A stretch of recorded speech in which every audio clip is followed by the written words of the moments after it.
සුදුමැනිගේ ඉස්සර කට්ටීමට කිව්වා උඹ කැතයි හරි කලුයි ඉස්සරහට පැනපු දතුයි බොල්ලෑවෙක් වගේ යාළුව හිනාවුන අමතකයි බෝමට ගැලපෙන් නෑලු ළමයිනුත් කැතවෙයිලු බඳින්න මේ පාලු වැඩක් නෑ බං ඔය කතා මට ඕනම උඹ තමා ඉතින් මං උඹව බැන්දා කාලේ ටිකෙන් ටික ගත වුණා අපි දෙමව්පියෝ වුණා යාළුවම කියනවා පොඩි එකා ලස්සනලු අම්ම වගේ කළු නෑලු කැත නෑලු දත් ලස්සනයිලු මම වගේ ලස්සනයිලු උඹ එදා බිම බලාගත්තා ලැජ්ජාවෙන් දුකෙන් ඒත් හිනා වුණා රහසේ ඒ හිනාවට හේතුව අද මට තේරෙනවා අද යාළුවෝ ළඟ නෑ ළමයිනුත් ළඟ නෑ අපි දෙන්න තනි වෙලා නාකි වෙලා ඒත් උඹ තවමත් මම එක්ක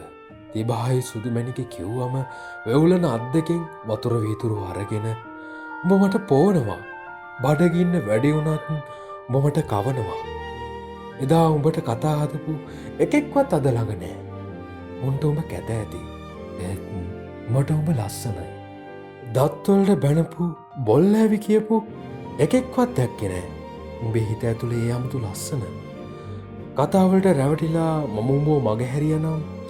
අද මම මැරෙනවා තනි වෙලා ලෝකෙට කැත වුණත් කටේදත් නැති වුණත් ඔය හිනාවට මම හරි ආදරේ ඉරහඳ නැති වුණත් උඹේ ආදරේ සදාතනිකයි උඹට කලින් මම මැරුණත් උඹ මාව තනි කරන්නේ නැති වෙයි සොහොන් කොත ළඟ සදාකාලික ආදරේ උඹ විතරමයි